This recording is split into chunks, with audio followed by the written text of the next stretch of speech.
The following podcast has been rated R because we say fuck a lot. What's the big deal? It doesn't hurt anybody. Fuck, fuckity, fuck, fuck, fuck. Parental guidance is suggested. Hi, this is Uwe Boll. If you want to help support the podcast on this network, go to rogueintel.com. Thank you and go fuck yourself. TableReadsPodcast.com. Lights, camera, action.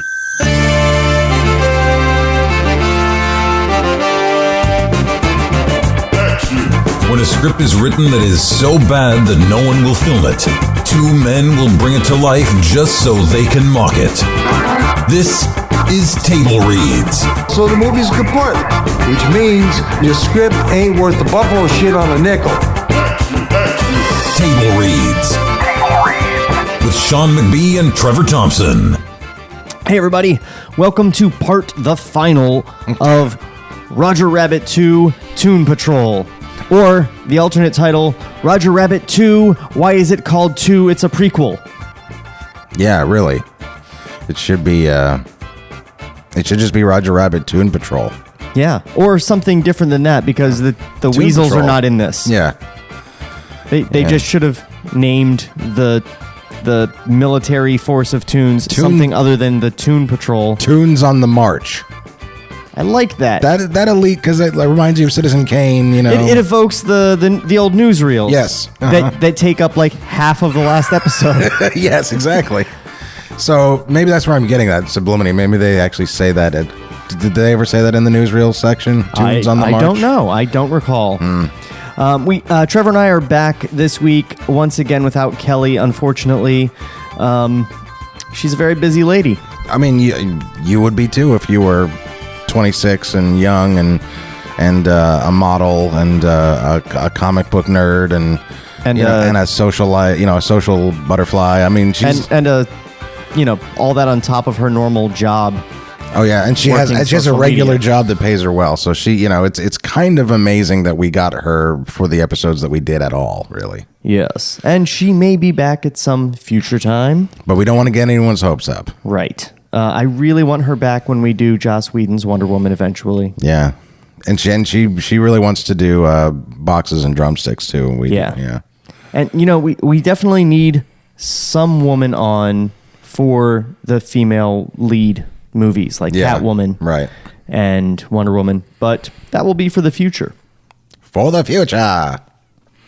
But let's look into the past. Previously on Table Reads. Table Reads. Fuck. Okay, I haven't prepared for this at all.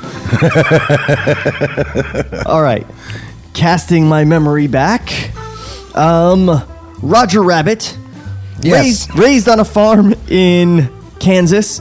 On his 18th birthday, he discovers that he is adopted, that he is a rabbit, and that he is a toon.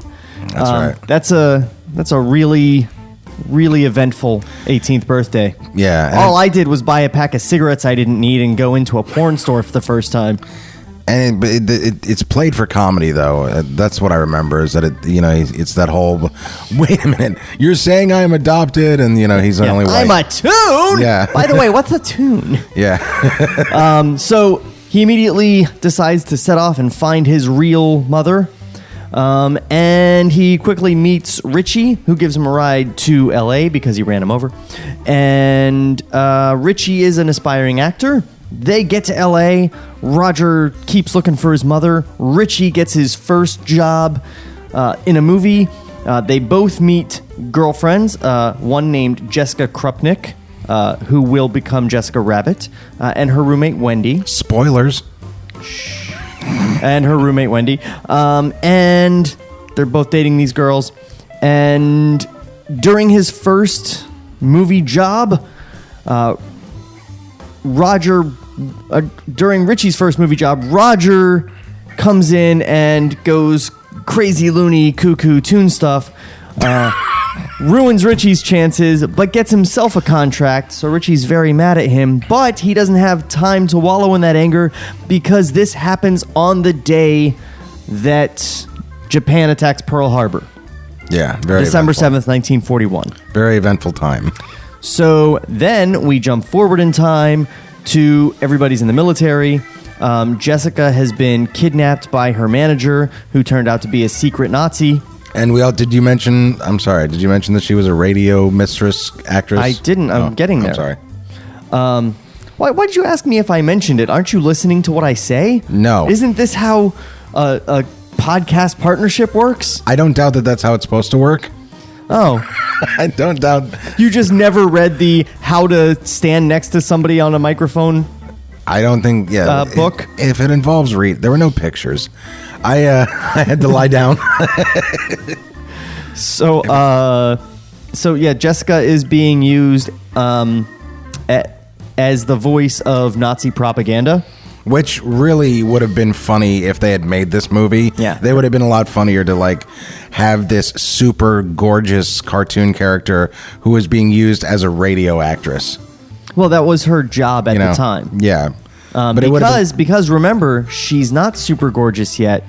The last episode ended. I kind of got the vibe that it was this unspoken thing that no one really notices it until she puts on the dress. Yeah. But she's still the exact same a whole dimensions, a whole Rachel Lee Cook thing going on. Yeah, exactly. Right. Oh, she took off her glasses and now Baduja. Yeah. So that's actually not Rachel Lee Cook. That's Supergirl's sister. Not another teen movie is when they do that joke.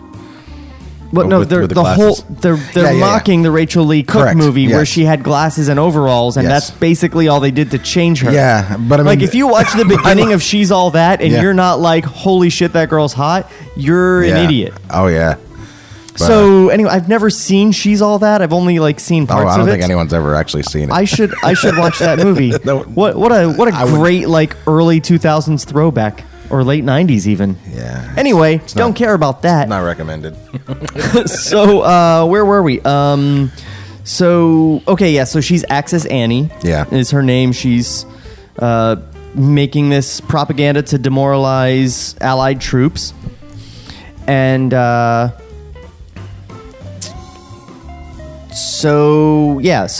there's a Nazi plot to kill Churchill and Roosevelt and Stalin when they're having a meeting at Malta, I think. Yes, Malta. So Jessica is going to get into her Nazi boss's office to stop him, to get the keys from him that control the remote-controlled airplane that's going to crash into their summit. Yeah, that's right, yeah. And meanwhile, Roger and Richie are on their way to Berlin. Yeah, we stopped it right when she came out of... Roger and Richie are on their way to Berlin with some other tunes to rescue Jessica because they finally figured out that was her voice as Axis Annie. Don't know why it took so long. Again, another joke that would have worked much better in the movie. And so in order to get Jessica access to those keys and because they're on the pants of her boss. Yeah. She has to get into his pants. She needs to get into his pants. So the people around her have decided to sexy her up. And they are very hesitant to believe that this is going to work. Apparently, she's just a fucking dog. Because she's wearing glasses or something. Yeah. So where we leave off is that she's just stepped from behind the screen where she was changing, and we have not seen her yet, but the other characters are reacting. Majorly. Wow, you actually ran out of the previously music. Well, we did a lot of asides this time. Yeah. Which is fine. That's never happened before, I don't think. All right, but let's get into it. Fade in. Interior, anteroom, night. Outside Otto's office, there is wood paneling as well as a small fireplace. Corporal Gottfried is sitting at a desk, struggling to type a memo.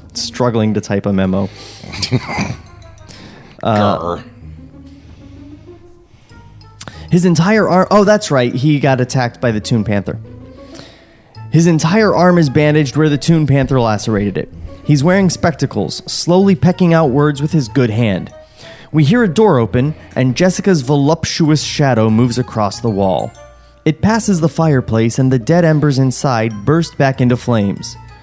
The shadow continues along the wall, stops in front of Corporal Gottfried, who is now covered by her shadow. He slowly looks up, reacts. His glasses lenses shatter, and he immediately resumes typing again, one-handed, at 120 words a minute. Interior, Otto's office, night. Otto is sitting at his desk, jotting some notes. His 2 Toon Panthers are sitting on either side of the desk in their usual protective stance. The intercom buzzes. Bzzz. Jawohl. Through intercom. Frau Krupnik. In German. Santorin. He looks back down, resumes writing. The double doors swing open to reveal a backlit Jessica. Ah, Miss... Looks up, reacts. Krupnik. Angle, Jessica, who steps into the light, revealing her in all her glory. She saunters across the room. I think that was her first saunter. The Toon Panthers take one look at her, and their lower jaws drop to the floor. Otto sits there, dumbstruck, then tries to regain his composure. My, this is an unexpected pleasure. They're usually the best kind. Can I forgot about your voice. I'm sorry, buddy. Can I get you a drink? Glances over. You'd better hurry. Your ice is melting. Otto tries to remain nonchalant, steps to the bar where we see the ice bucket boiling over. He inserts the ice tongs, pulling out nothing but hot water, obliviously placing it into a glass. So, my dear, what brings you by? Jessica strolls over, standing right in front of him. I came to help you launch your rocket. Otto reacts. I had tea in my mouth. Otto reacts. The highball glass shatters in his hand. Interior, Jessica and Wendy's quarters, night. Wendy is pacing by the sofa. I guess Richie and Roger already got to her. I forgot that. Wendy is pacing by the sofa. Richie is looking out the window towards Otto's office on the other side of the courtyard. You were Wendy? I know. I'm doing the pacing noise. Oh, okay. Well? I can't see. The windows are all steamed up. Oh, God. This was a stupid idea. She's such a sweet little kid, and we sent her in there with that viper. Relax, it's gonna work. Suddenly, we hear loud knocking on the door. Time to eat! Who the hell is that? It's just dinner. As the door is unlocked, Richie quickly moves next to it, so he is hidden from view when it opens. Private Caning enters, carrying a large pewter tray with a covered platter on it. Because that's how you feed prisoners. He sets it on a table next to the sofa, takes a small carnation that is sitting on it, and crosses to Wendy, smiling. In German, a flower for a flower. Oh. Looks up at him, romantic. Take a hike. No, romantic. I'm sorry, that's right. Because remember, she doesn't he understand doesn't him. That's speak right, English. I forgot, yeah. Oh. Take a hike, you repulsive little hun. Caning smiles again, thinking he's scored big. He gives her another wink and exits, closing the door to reveal Richie. We have a thing going. You get room service? Not half bad. Richie pulls the cover off the tray.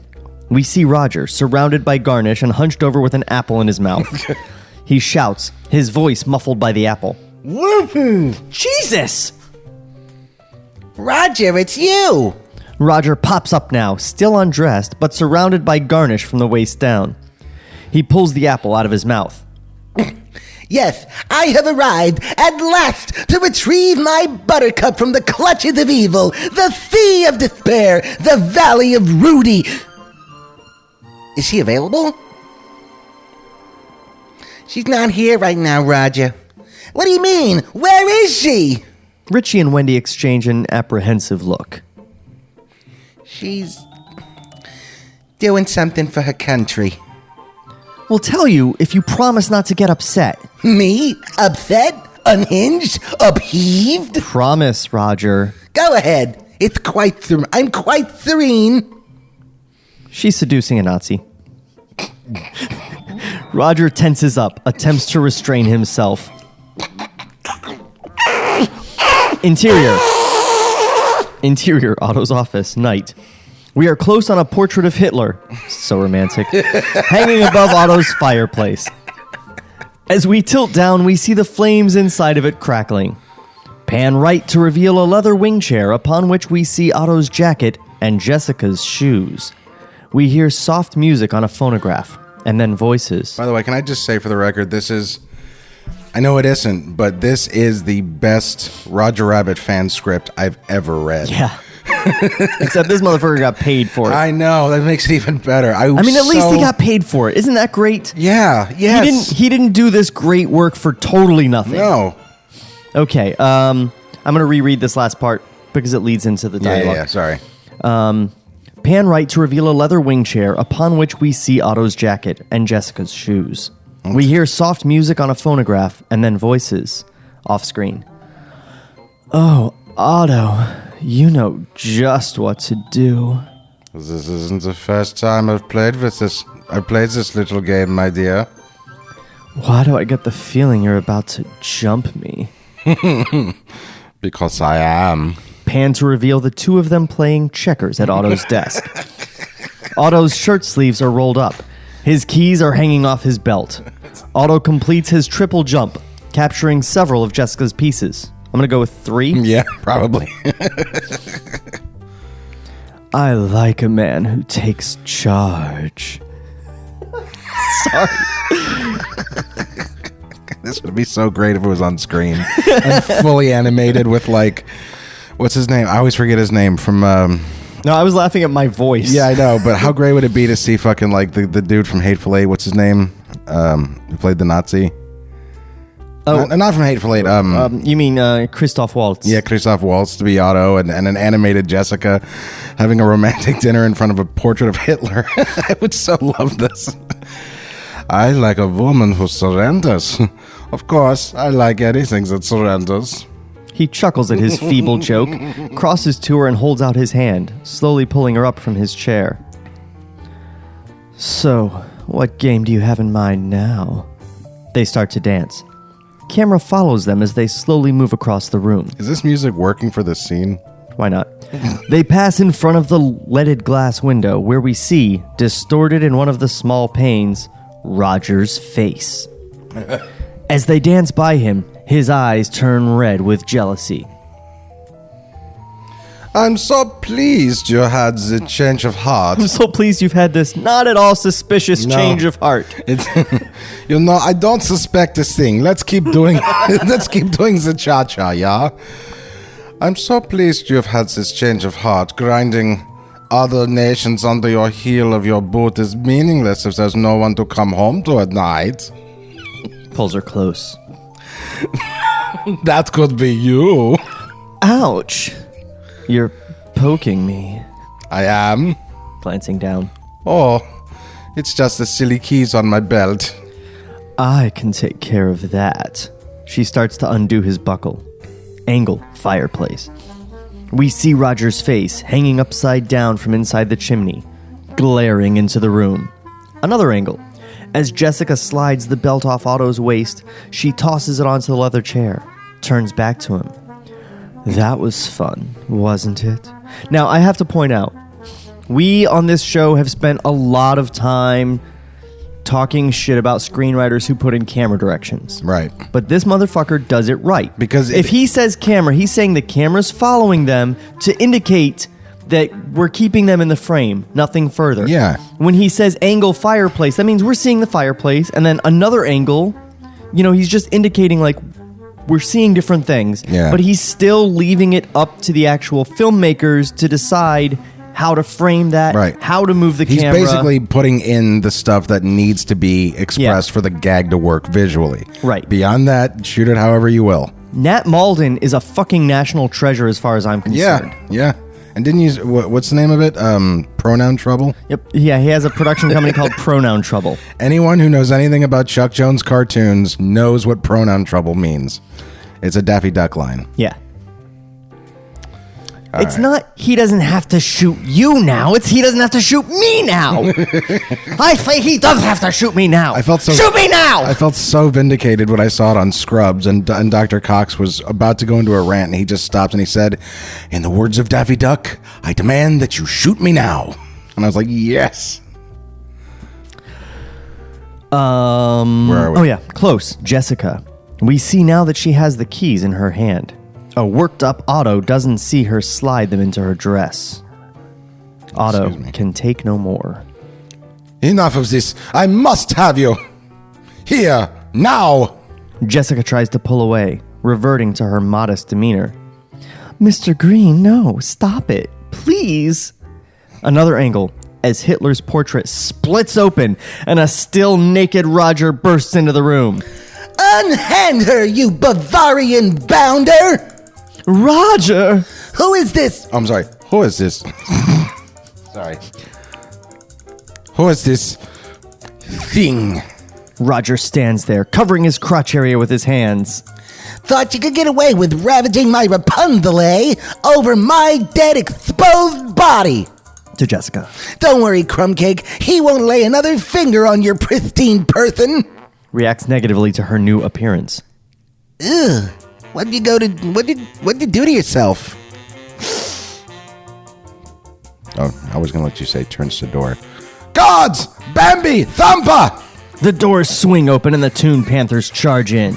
Roger reacts with panic as the Panthers leap towards them.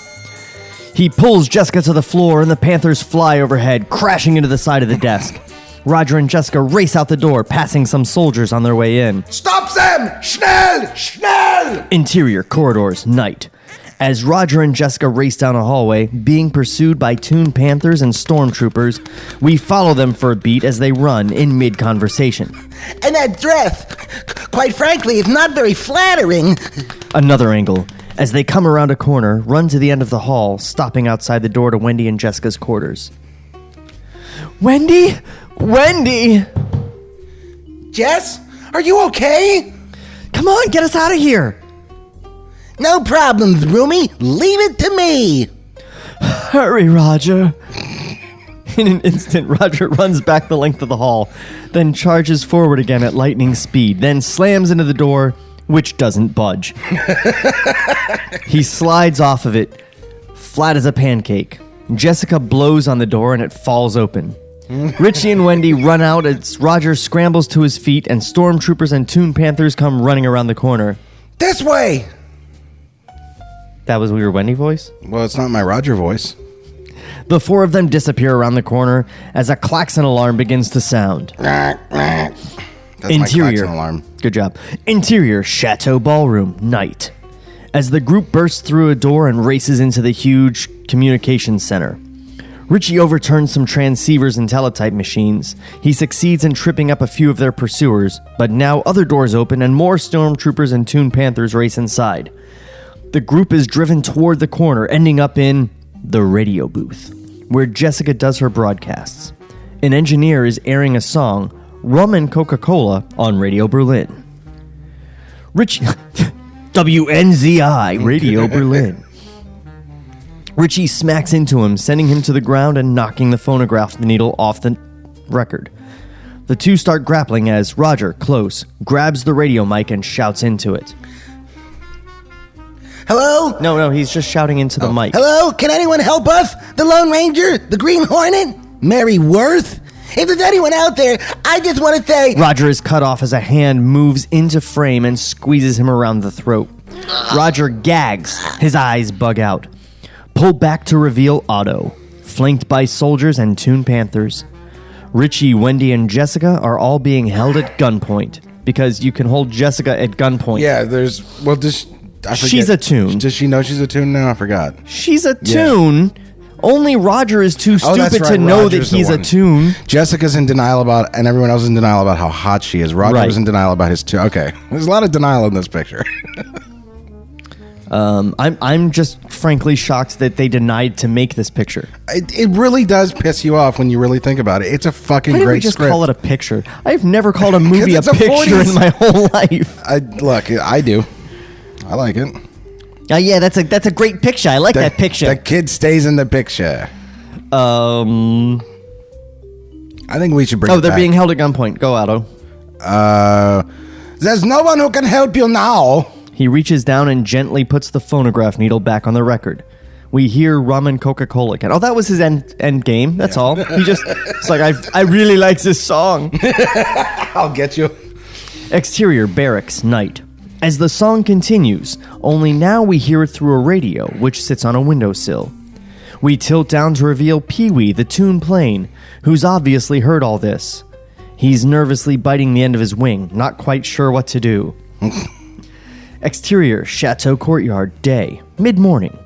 We see white, puffy clouds in the sky. Roger, wearing his overalls again, thank Christ, and Jessica are being held in a corner of the yard, surrounded by Toon Panthers and 2 stormtroopers. Richie and Wendy are backed up against the wall as some more soldiers carrying rifles line up in front of them. The soldiers, in neat procession, stop and hold up their rifles. Somehow I feel this is all my fault. Otto emerges from the chateau, crosses into the courtyard. Good morning, people. I'd love to stay and enjoy this, but it appears your president arrived in Malta a few hours early. Looks like we launch before lunch. Ooh, a lunch launch. Yeah. Hey, look, this whole thing was my idea. You don't have to shoot her. Yeah, shoot me instead. I love being shot. I live for it. I'm sure you do. Unfortunately, you two will have to settle for watching your human friends die. Looks up at the sky. They say it's supposed to rain tonight. To Richie and Wendy. But I don't suppose that would concern you. You've got to be the biggest turd I've ever met. Otto is clearly enraged by this. I was enraged, but I was laughing. I don't know how to act my feelings. I'm not in touch with myself. It's very confusing. He turns to Sergeant Gelber, the leader of the firing squad, in German. Finish them, now! He walks inside the chateau. Jessica bows her head. You said a French word with a German accent. Jessica bows her head, seemingly in defeat, as Roger turns to her. Mother of mercy, is this the end of Richie? Nothing from Jessica. Don't hang your head, my barely clad cupcake. I'll think of something. Angle on Jessica, with her head bowed, only now we see why. She's looking down at Otto's keys, still nestled securely in the top of her dress. So we have a shot Of her that's just cleavage. like, yeah, let's get the camera right in them titties. Let's yeah. Let's do It's it. like you directed this. Let's do what this movie's really about. Another angle. The soldiers ready their weapons as Richie and Wendy steel themselves. A tearful Private Caning approaches with a colorful silk blindfold. He hands it to Wendy. This I make... Wait, that's a French accent? Hold on. Because he's wooing her, you're like trying to do Pepe Le Pew. Well, it's in broken English. He's not speaking in German this time. This I make for you, Wendy. He crosses away, weeping. Wendy is touched. Gee, now I kind of feel bad about the way I treated him. Hey, we're not exactly getting the red carpet ourselves. Oh, I'm sorry for, shoving some... Oh, I'm sorry for showing some human feelings. I know that's not your style. Don't start with me. They are interrupted as Sergeant Gelber pointedly clears his throat, then orders his men, in German, to load their weapons. Load! The soldiers snap bullets into the chambers. Nuts. I never got to ride the Cyclone on Coney Island. I never got to see the Grand Canyon. Jeez, you're breaking my heart. And I never got to kiss you. A reaction from Wendy as Gelber continues. She vomits. Ready? They raise their weapons. We hear the sound of a drum rolling. This music. The assemblage reacts, then realizes the sound is caused by Roger's knees knocking together. He's chewing his fingernails, which flutter to the ground. Aim! The soldiers take aim. Richie and Wendy close their eyes as Blackie Cat saunters around the corner. Gelber watches this, a bit confused, as Blackie struts in front of the soldiers and flower pots, dozens of them, big and small, fall into frame, knocking the soldiers out, as Otto runs out of the chateau in a frenzy, points to Jessica. The keys. She's got the keys! Richie charges toward the group as Jessica is grabbed by the two stormtroopers. One of them raises his rifle towards Richie, who kicks it away and dives on him. They start fighting. Is there some more exciting music? I mean, we've got a big battle scene. I like this. This is exciting. This reminds me of... Yes, let's just stick with this. I love this. Richie charges toward the group as Jessica is grabbed by the two stormtroopers. Yeah. One of them raises his rifle toward Richie, who kicks it away and dives on him.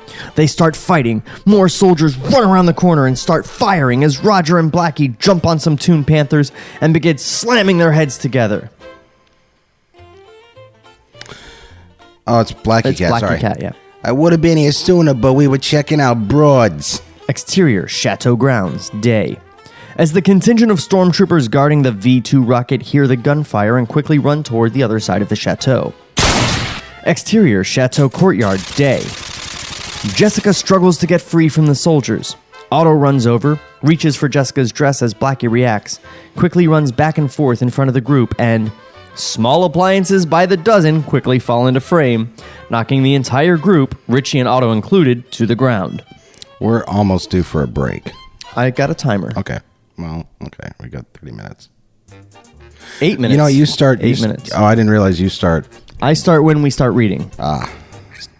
It's not about having the whole podcast be about an hour, just like an hour of reading. I can dig it. This music, though, is what I really dig with the horse sound effects. Jessica struggles to get free from the soldiers. Otto runs over, reaches for Jessica's dress as Blackie... Oh, I already did that. Jessica makes a break for it, starts to run, and Wendy runs with her. Richie scrambles to his feet, ducks gunfire, and winds his way toward the carriage house, where he runs inside one of the garage doors.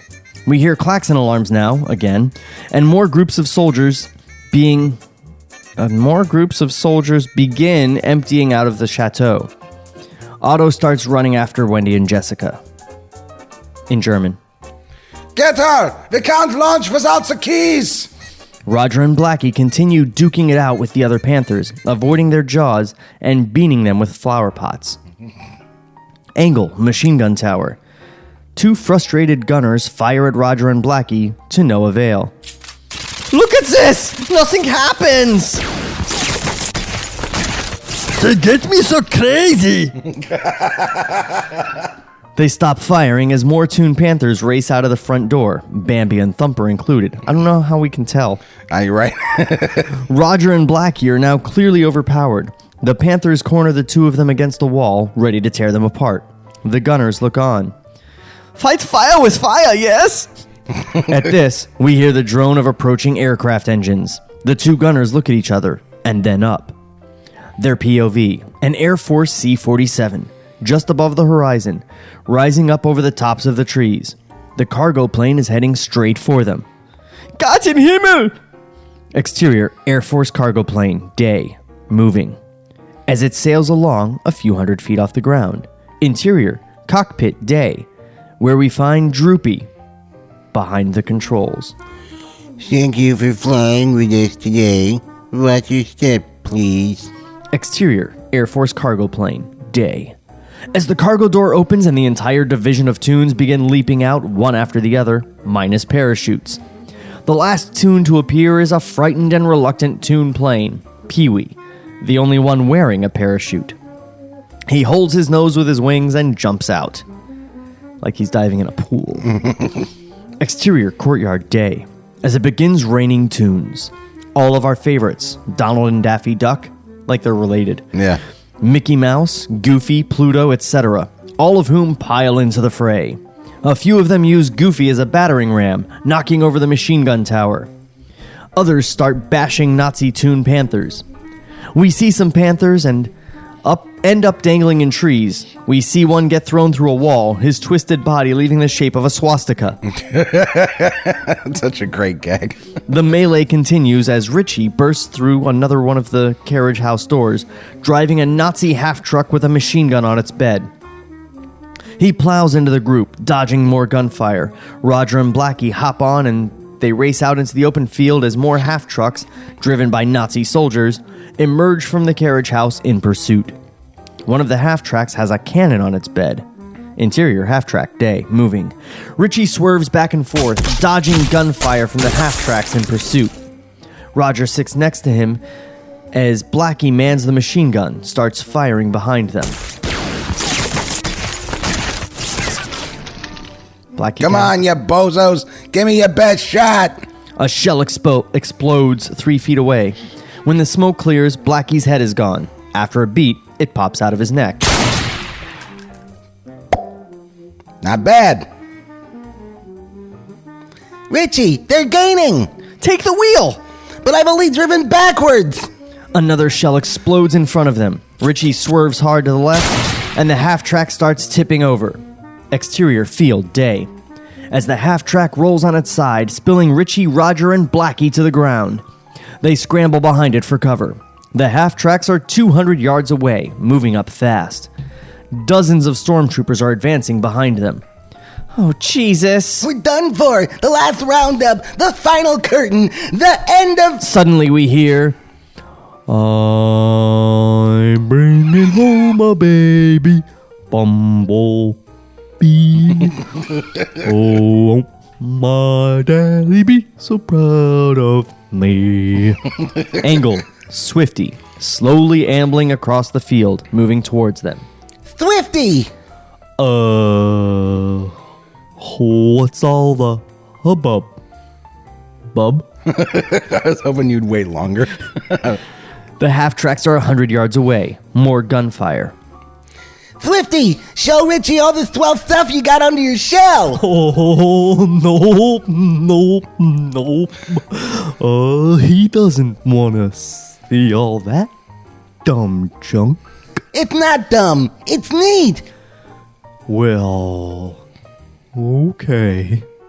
Roger, I don't give a good goddamn how neat it widen. As Swifty opens the back of his shell, and out pops 3 giant howitzer cannons, a battery of machine guns, an American flag, and a huge phonograph which immediately begins playing Stars and Stripes Forever as Swifty launches a titanic barrage of firepower against the advancing Nazis. We see dozens of shells exploding everywhere. The awesome fusillade annihilates the approaching half-tracks, and then some. When it's all over, Swifty's massive ordnance zips back into his shell as quickly as it came out. A stunned Richie just stares at him. That's pretty neat.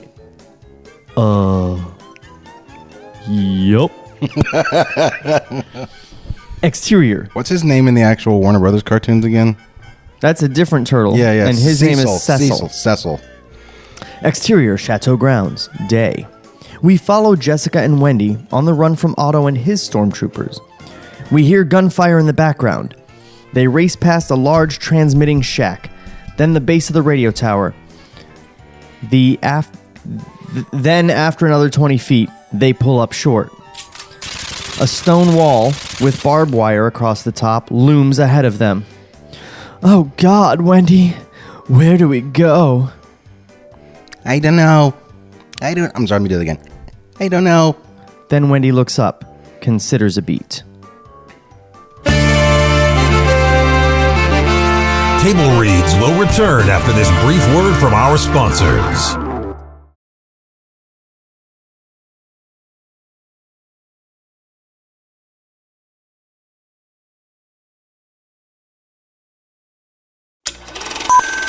Lights, camera, action. So the movie's kaput, which means your script ain't worth the buffalo shit on a nickel. Now, back to Table Reads. Now part of the Rogue Intel Podcast Network.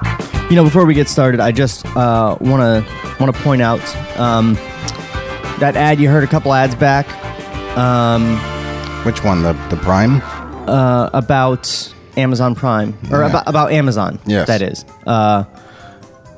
It's such a good idea, guys. Really, like, just go to rogueintel.com/Amazon, because as far as you know, it's the same exact goddamn Amazon that you're used to going to. The prices are all exactly the same. Yeah, we don't hike the prices up on you. But Amazon just throws us a little bit of change on the side, and it helps us keep doing this goddamn bullshit for free. It's literally like saying, hey, you're going to Amazon anyway. Or it's like saying, hey, I'm going to the store. Instead of taking this car, take this car. But don't buy anything for me. Don't do anything. Just you're doing it anyway. You may not understand this, but anyone who's gone underwear shopping with their significant other or who is a woman, if you go to Victoria's Secret, at the register they will always ask you, did anyone help you out today? Ah, yeah, that's a good way to say it, yeah. And, you can say, no, I found this bra on my own, and then nobody gets anything out of it. But, that lady that helped you, if you say, oh, yeah, Candace helped me find this lovely collection of bras, then Candace gets some sort of little kickback or something. I don't know what they get, but they got to ask for a reason. At Sam Ash, same thing with us. Yeah. Did Trevor help you, or did he just have his manager help you? Table Reads helped me out. That's why I'm going to rogueintel.com/Amazon to do my Amazon shopping. I have on Safari, I have Command 2 bookmarked as rogueintel.com/Amazon. So anytime I need to go to Amazon, I just Command 2. Well, it's perfect for you. You buy a lot of stuff on Amazon. I do. I buy a shit ton of stuff on Amazon. So this is perfect for a guy like you. Yeah. I feel like we're doing the commercial a little too long now. And now it's starting to feel weird. Yeah. Wow. Let's get back to this script. How about? I agree. But it is a good idea. Oh, I have to do a fade in, he says. Fade in. Exterior courtyard day. As Richie and Roger run to the corner of the carriage house, they stop and react, looking around. That's weird. Like, they stop and react. And then how are they reacting? Their POV. The ground is littered with German soldiers. The ones that aren't unconscious are being roped up rodeo style by our Toons. Donald, Daffy, Goofy, et al. Take on all charging Toon Panthers, beating them assembly line style and swinging them around by their tails, then tossing them into the air.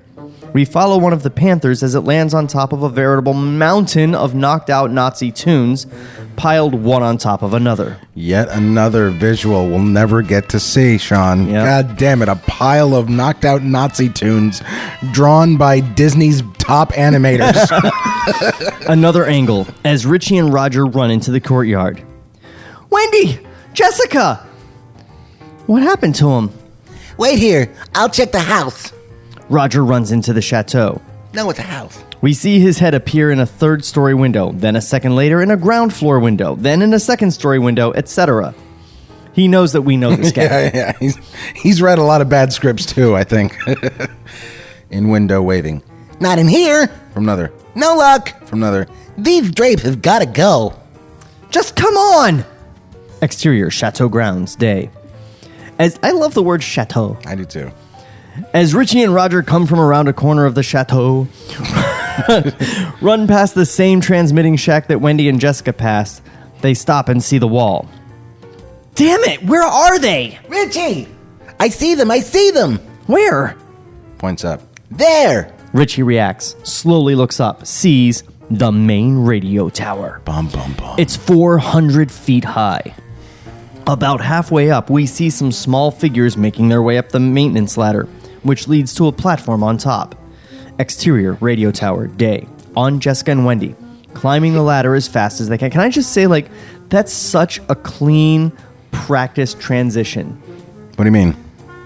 Well, I see them there! And then you get a long shot of the tower. Yeah. Roger and Richie are looking up at the tower, and you see these little figures, and then we just cut in close on Wendy and Jessica. It's such a clean transition instead of just cutting between different scenes. It really links them really well.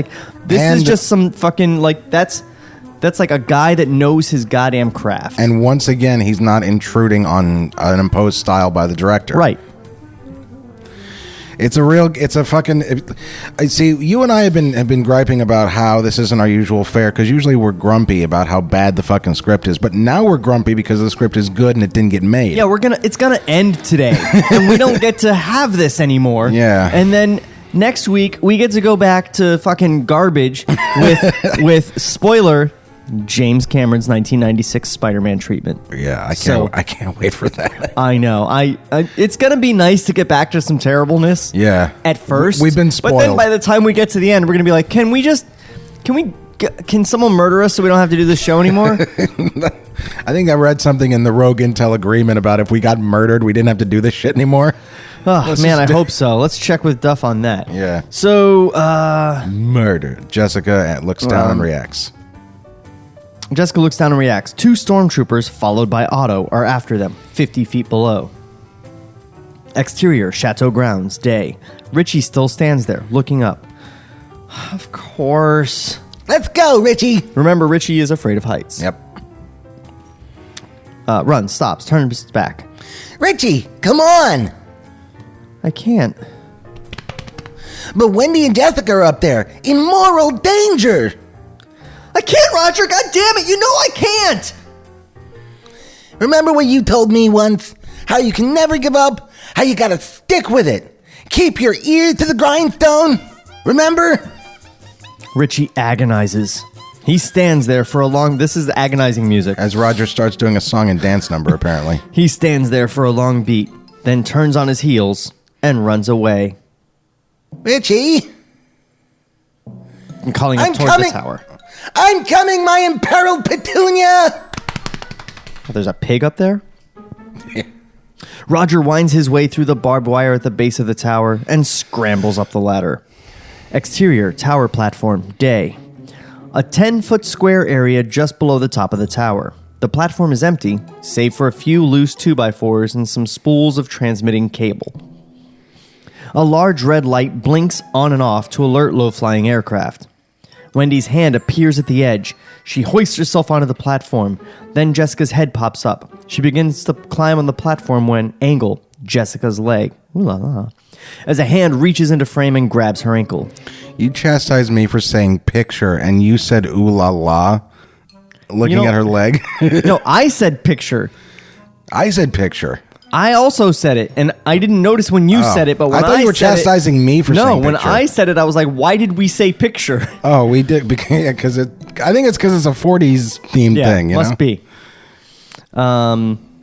Reveal one of the stormtroopers right beneath her, trying to pull her down. Look out! A plane! I don't know what that was. Jessica does a sound effect. Oh, that's right. I forgot. Yeah. She's Michael Winslow. Yeah. Jessica does a sound effect, imitating the sound of a fighter plane engine. Then machine gun fire. Man, I did a good job on that. Yeah, you really did. The soldier panics, lets go of her, and spins around. There's nothing there, but when he turns back again, Jessica kicks him in the face, then scurries up on the platform.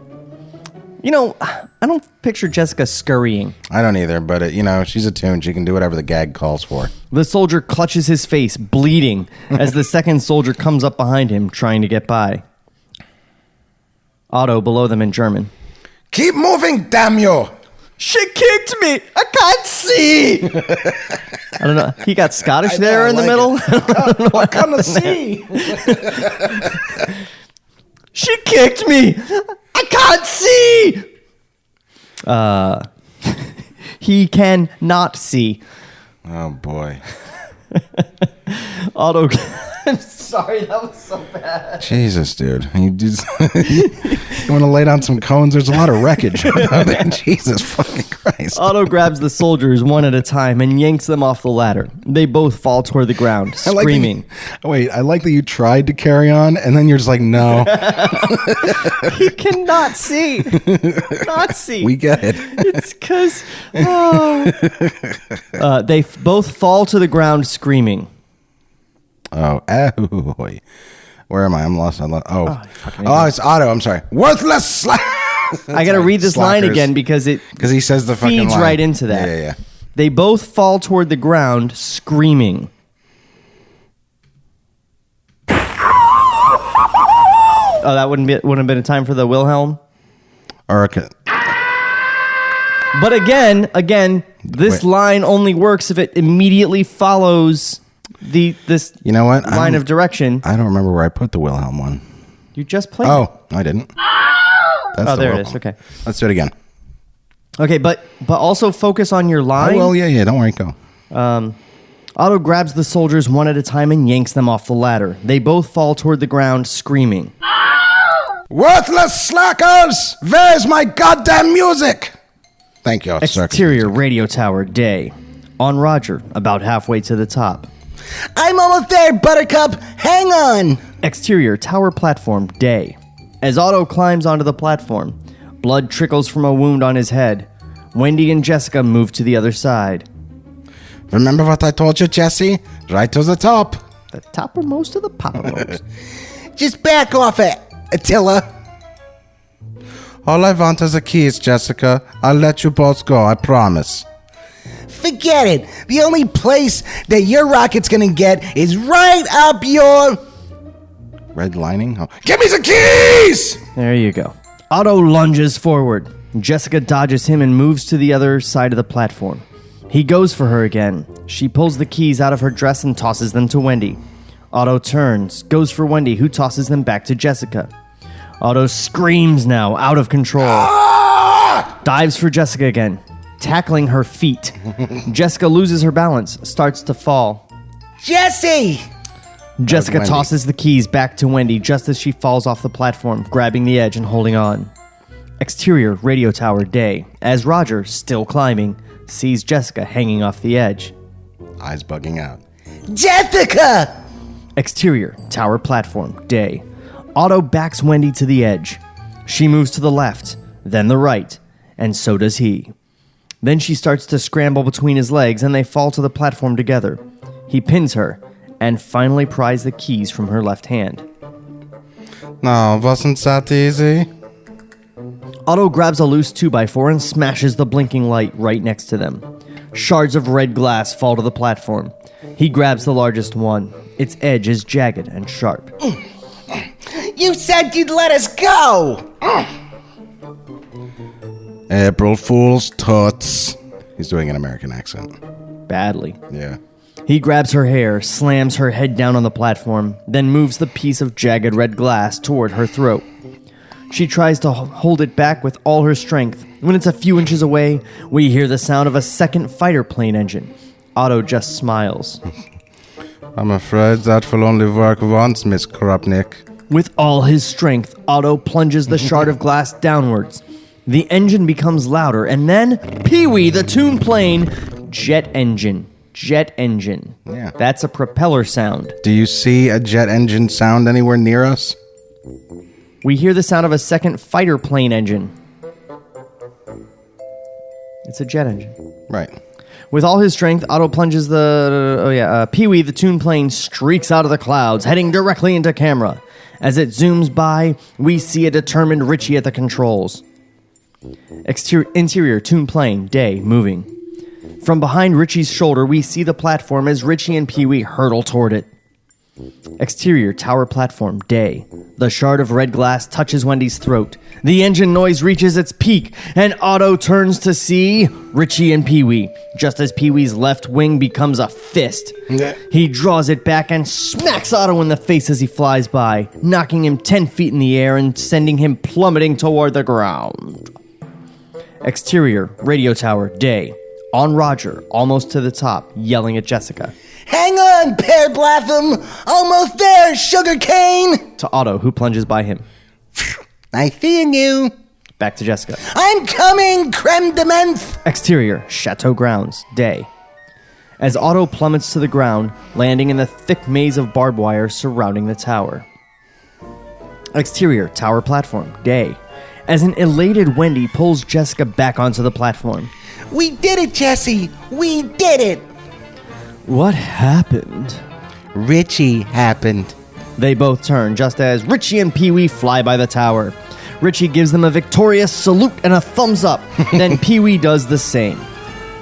Exterior Chateau grounds, day. By the base of the tower, Wendy, Jessica, and Roger wait on the ground as Richie lands... Pee-wee. Sorry, am I keeping you up? As Richie lands Pee-wee and taxis to a stop. He hops out of the cockpit, crosses to Pee-wee's nose, gives it a pat. Nice flying, pal. Well, sure. I'm a plane, aren't I? Richie! Richie turns. Roger, Wendy, and Jessica are all running towards him. He starts running for them too, and they all collided with each other, joyfully falling and rolling around on the grass. I knew you'd come through, Richie. I knew it. You all right? Okay, wise guy. You a big enough hero now. They gaze at each other a beat. Blah, blah, blah, blah, blah, blah. They gaze at each other a beat, then embrace. We see Wendy's face as she holds him. Then her expression changes. Richie? Richie! Richie lets go of her, and the group turns, reacts. Angle, base of radio tower. Holy smokes! He's a Toon! No, I kid. Remember me, Eddie? Where Otto landed. The thick barbed wire is pressed down, but Otto is no longer there. A trail of blood on the concrete and then on the grass leads to the chateau. Oh no. Why was that funny? The way you said it. Oh, no. Interior, Otto's office, day. We are close on the control panel as a bloodied hand reaches into frame with one of keys. Inserts it into We need to stop praising this guy as a great writer. He stinks. Yeah. Obviously. Inserts it in the slot on the panel and turns it. Exterior, chateau grounds, day. We hear the high-pitched shriek of a rocket engine, and the V2 roars off of its platform and soars into the sky, quickly gaining altitude as our group reacts in horror. Holy moly! FDR's gonna be R.I.P. Not if we can catch it, he won't. Come on! Richie and Roger start running for Pee-wee. Then they stop, both turn back again, and with synchronized precision, grab their respective girls, lean them backward, and kiss them passionately, then run for the Toon plane again. Exterior, courtyard, day. The Toons in the courtyard watch the rocket's flight, a bit confused, as the door to the chateau opens and Otto staggers out. His clothes are in shreds and he is soaked in blood. Yes. Go, you beautiful baby. He staggers into the courtyard, addresses the Toons. Did you see it? Did you see how it soars? I did that! Me! Yes! This will win the war! The Iron Cross! That's what I'll get! I will be the Führer's hand-picked! Otto's mad rambling is silenced as a Steinway grand piano drops into frame and crushes him. We hold as the piano chords resonate for a few beats. Oh, I love it. Widen to reveal Blackie, who has just finished crossing Otto's path. He casually strolls over to Swifty. And that's something that you never would actually see in the movie, but it's just for the readers crossing the path. Yeah, it's so great. Guy was getting on my nerves. Oh. Yup. Exterior, chateau grounds, day. Richie jumps into Pee-wee's cockpit, dirty. Roger climbs into the passenger seat behind him. Without missing a beat, Pee-wee roars directly upwards so quickly that Roger's ears just stay behind as the plane hurtles out of frame. A beat, then the ears zip out of frame as well. Exterior, skies over Germany, day. As we follow the rocket's flight for a few beats, then we pan to reveal the Toon plane racing after it. Interior, Toon plane, moving. Richie watches the rocket as he gains altitude. Pee-wee's engine continues to roar. Sir? Sir! I don't think I was drawn to go this fast. Hang in there, buddy. God, Roger, look at that thing move. We see Roger now in the passenger seat, his face several shades of green, his cheeks puffed out. Richie guns the throttle. Pee-wee gives it all he's got, and a queasy Roger slides off the seat and disappears inside the plane. How great would that have been to see animated? Somebody's calling me. Why don't you turn your phone off before we podcast? He said, silencing his phone surreptitiously. Sorry, folks. Exterior, skies over Germany, day, various. The rocket, on radio control, slowly glides to the left. Richie follows it. Now it climbs. Richie does the same. The Toon plane is now level with the V2, 500 yards to its right. Suddenly, the rocket's afterburner kicks in, and with a deep roar, it accelerates. The Toon plane starts to fall behind. Come on, get the lead out! We're gonna lose it! I'm flying as fast as I can. No, you're not! A split S! It's an aerobatic maneuver, a power dive on your back. My father used to do it all the time. What about you? If he could, so can I. Richie pulls back on the stick and a terrified Pee-wee zips up out of frame again. Widen as Richie quickly gains altitude, does a double barrel roll, then flips Pee-wee over on his back, diving straight down. Pee-wee reacts, strained to the limit. We slowly see his tail and the tips of his wings begin to blur. Another angle, moving. As the Toon plane slowly moves into frame, upside down, flying like a bat out of hell. We follow it for a beat, then the rocket slowly moves into frame from the opposite side, underneath it. After a few beats, they're right on top of it. Close on upside down cockpit. Oh, they're stealing a play from fucking Maverick's playbook. Yep. As Richie struggles to maintain control of the speeding Toon plane. A moment... You said this was 1988 this was written, right? 89. 89? Yeah, definitely. A moment, then Roger's hand sticks down from beneath his seat. Then Roger pulls his body out. He's nauseated, dizzy, completely out of it. It's like the direction is Roger. He's nauseated, dizzy, completely out of it. Yeah. Thanks for the lift, mister. I'll walk to the curb from here. What? Roger hoists himself out of the seat, not realizing he's upside down, ends up dangling by one hand from the plane. After a beat, he falls and lands directly on the rocket. Its afterburner kicks in again, and it glides to the left and speeds away. Roger! Exterior, rocket, day, moving. As Roger stands on top of it, relieved and quite oblivious. Nice to be back on good old terra firmness. Strolls to the front of the rocket, singing. I was walking through the park on one day in the merry, merry month of... Looks down, panics. Mayday! Mayday! Roger's eyes bug out of his head, and his feet start flying underneath him as he tries to get away. He runs like crazy. The rocket begins to spin underneath him like a log on a river. He runs faster. The rocket spins more wildly. Widen as the rocket veers out of control, starts flying up, then down, from side to side as Roger keeps running, screaming at the top of his lungs. The rocket now disappears over the horizon. Exterior, terrace in Malta, day. We see the backs of 3 tall chairs, and the heads of 3 men sitting in them, and the blue Mediterranean beyond them in the distance. A waiter steps over to the chair with a tray. Your lemonade, Mr. President. Thank you, Richard. That was Roosevelt. Yep. It's my Roosevelt impersonation. I'm taking that one on the road. Dude, that shit is fucking solid. He takes his drink as we see the distant white vapor trail of a rocket in the sky over the Mediterranean. The trail circles around a few times, does a loop-the-loop, and finally explodes in a distant flash of yellow and orange, its pieces fluttering to the earth and briefly forming the letters, Eat at Joe's. Did you see that? See what, dear boy? That's Churchill. I see nothing. I swear I just... Oh well. Shall we get to work, gentlemen? Exterior, Hollywood Boulevard, day. As a ticker-tape parade passes the Hollywood Roosevelt. The sidewalks are lined with... There's not another FDR in Hollywood. No. It's a hotel. Yeah. The sidewalks are lined with scores of ecstatic people cheering America's biggest heroes since Lindbergh. Maybe even bigger. Perhaps. We see 2 convertibles and a flatbed truck carrying Blackie, Swifty, Pee-wee, and the rest of the Toons. It's a big truck. That was originally the Touche El Douche title.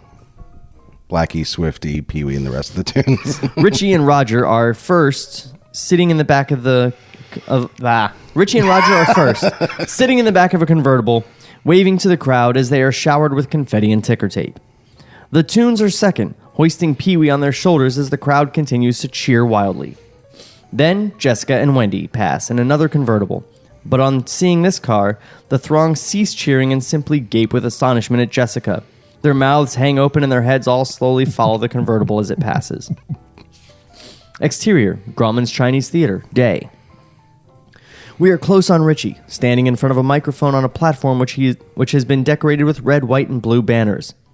The Toon VIPs sit on the right side, a number of local dignitaries sit on the left, and Wendy, Jessica, and Roger are behind him.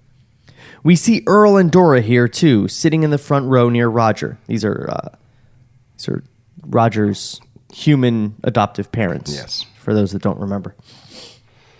The 3 human Randall boys are decked out in their Sunday best, all wearing bow ties exactly like Roger's.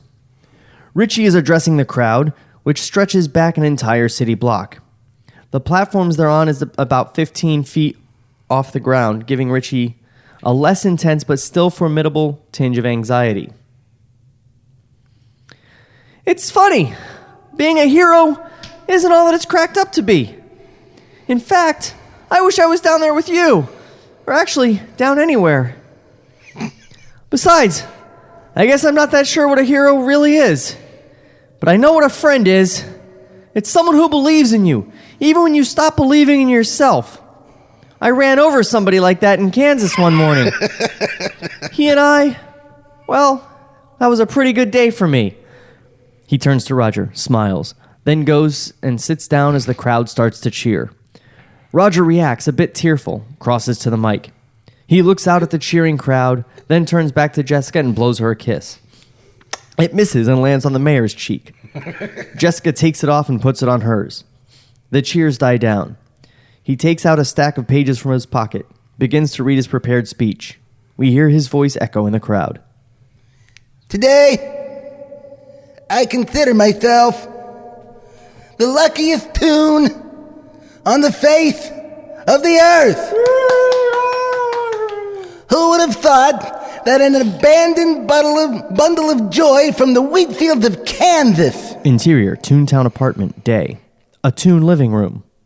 The whole living room is a Toon. Yeah, it's animated. A radio is on in the corner. We see a pair of Toon rabbit ears pop into frame as Roger's voice continues.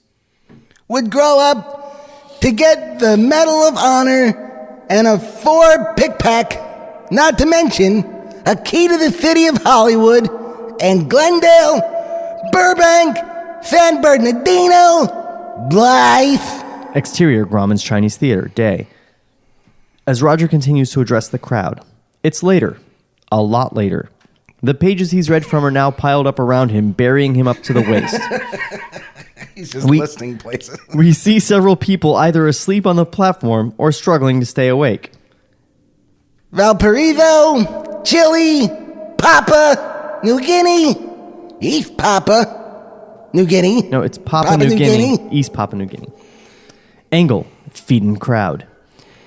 As Toon rabbits' feet and a familiar dress quickly move through the crowd. Luanda, Angola, Trenton, New Jersey. Then Roger looks up, stops reading. He sees a pair of Toon rabbit ears winding their way towards the front of the crowd. Richie, who has been dozing on and off, looks up and sees them too. He gets up from his seat and crosses to the front of the platform. Looks on with Roger as the crowd slowly parts to reveal another Toon rabbit, who looks exactly like Roger, save for a little rouge on her cheeks, a small pillbox hat, and the polka dot dress. Roger just looks down at her a beat. Richie gently prods him, and Roger slowly steps off the platform and moves toward her. Another angle, from the waist down, as the 2 pairs of feet come together. Roger and his mother stare at each other for a moment, tears filling their eyes. Son? Mater! Mamma mia! Progenitor! Mom! Her ears extend toward him, wrapping around his head and slowly pulling him toward her. They embrace. Roger holds her tightly as she cries, gently stroking the back of her head with his ears. Richie, Wendy, and Jessica look down at them, smiling and holding each other. Another angle, as Roger and his mother slowly pull apart. Oh, Mom, I'm so happy. But what about my father? His mother, still sobbing, gestures over to the theater, where we see, leaning against the box office, Bugs Bunny, who takes this all in, casually munching on a carrot. After a beat, he turns into camera and smiles. Yeah, ain't I a stinker? The end.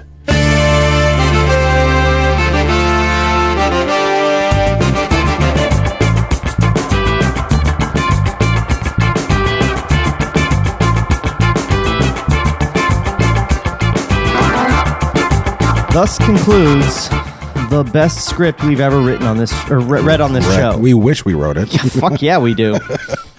We'd be a lot cockier about the stuff that we do on his. Right? Yeah, man. We weren't awesome yet when we did this one, but we're pretty awesome. Yeah. God damn, it is a really great script. So, I mean, we talked about how it's weird that it's called Roger Rabbit 2, even though it's a prequel. But I guess prequels weren't too popular back then. That's true. There weren't a whole lot of them. Yeah. So,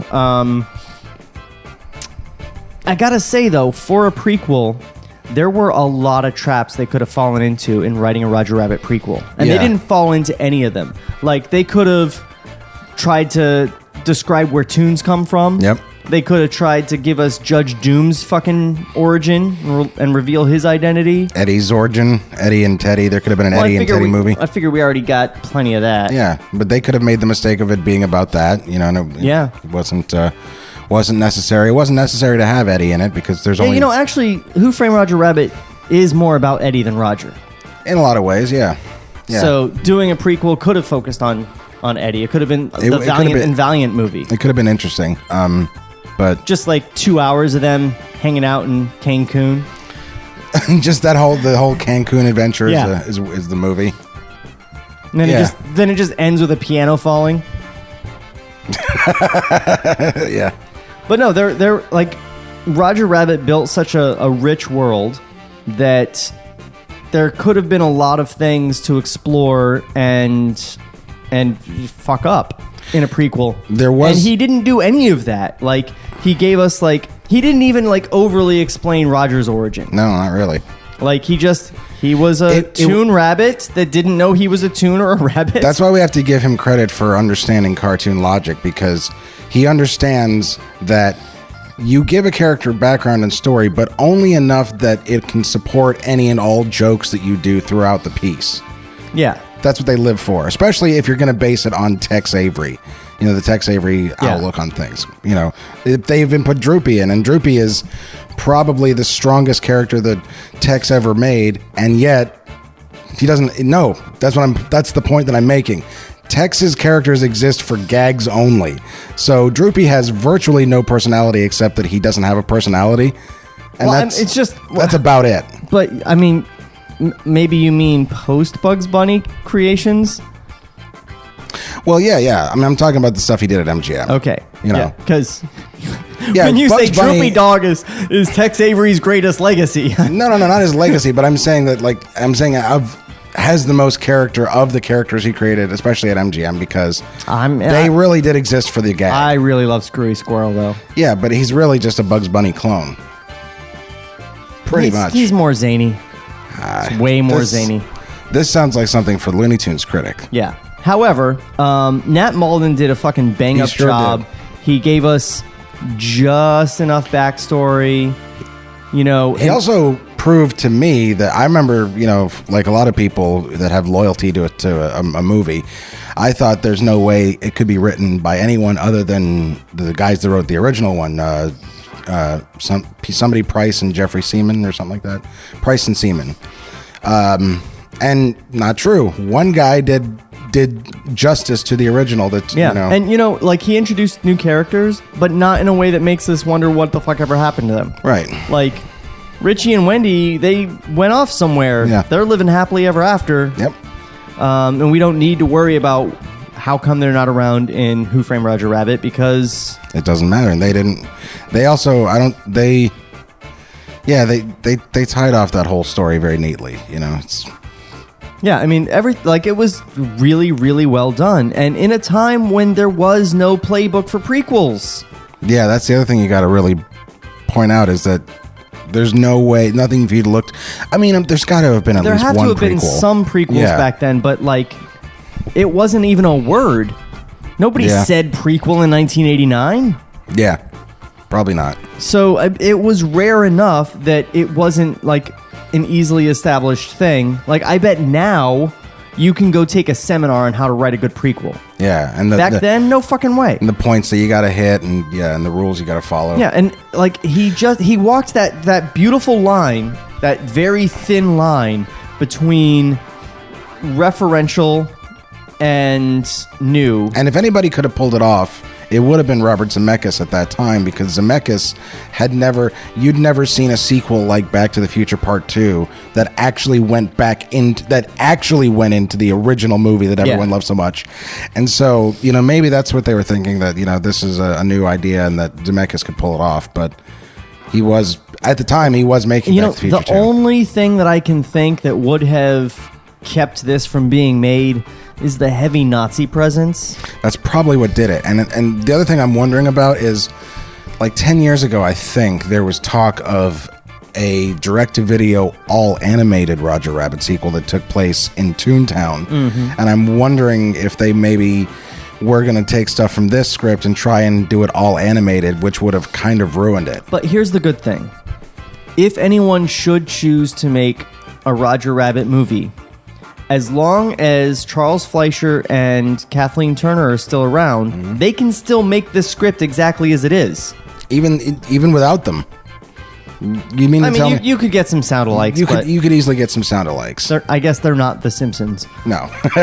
Even then, it's like, I do know, actually, there are a few people in Hollywood who do pickup work for The Simpson voice people. But that's how well. But if one of the family dies, that show's over. They're not going to replace Homer or Marge or any of the family. What? I don't know that they wouldn't do that. But anyway, dude, they haven't even replaced minor characters when they've died. They're not going to replace one of the main family members. They would let it go. Maybe the. But anyway, the point is, this was written in 1989. We were 10. Yeah. We are almost 40 now. This is almost 30 years old. And they could still make this movie right now just as it is. Right off the page. They'd have to take out the Eddie cameo is all. Yeah. But the Eddie cameo doesn't even make sense here anyway, because... What happened? I forgot. He was in the barbershop and Roger ran through and he goes Tunes. Oh, yeah. It was just but at this point, he would have loved Tunes. Yeah. Yeah, he loved... Yeah, that's right. Him and Teddy... He even says in that monologue, back in the old days, me and Teddy really liked Toontown. Thought it was a lot of laughs.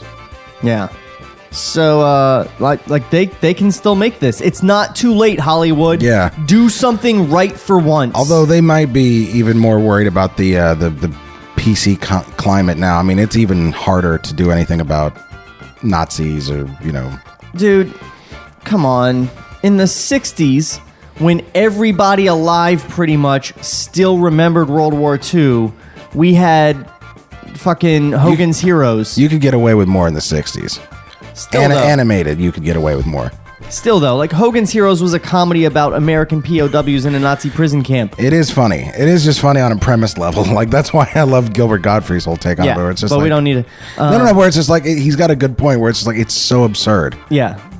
But I think they could do, the first Who Framed Roger Rabbit was not it would have to be sold as a satire. It was not tailored for kids at all. No. Which I didn't even realize until I was reading some little kid version of an adaptation of it. Yeah, one of those storybooks. And I noticed when Eddie goes into Toontown, they don't have the thing with him pouring out his bottle of liquor. No. It's oh yeah. No. Oh yeah, there's an alcoholic as the center of this whole movie. There were a bunch of different creative ways that they had to get around that for some of the more child friendly things. There was a comic book that was directly for kids, targeted at them, and it was Judge Doom coming back to life. And there's a whole... Remember how in Bambi they had that whole multi-layered camera for shooting the cells? Yeah. And so they bring him back using one of those.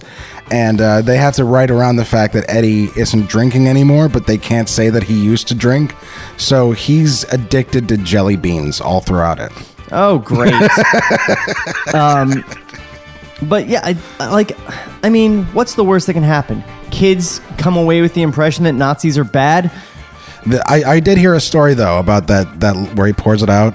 That when in the theater, it's a theater full of kids and mothers, and right, when Eddie starts to take a drink and then he pours it out, the producer Robert Watts said right behind him there was a woman, a mother, and she just said, "Oh, thank God." It's are we gonna have this movie be an alcoholic throughout the whole movie? But like I said, before you went back to a point I thought we were done with, the worst case scenario from this script is kids leave the theater thinking that Nazis are bad.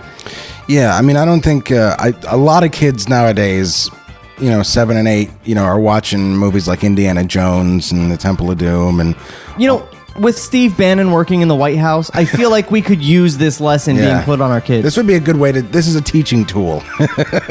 And now that Table Reads has gotten all political, we bid you a fond farewell. Don't forget to subscribe. Listen to our other show, Touche El Douche. You can find it on iTunes. And because we're talking about cartoons, you gotta hit up youtube.com/Ferris Wheelhouse. You'll find Trevor doing Looney Tunes commentaries as well as other Looney Tunes critiquing. Yep. I help him out with some of that sometimes. Yep.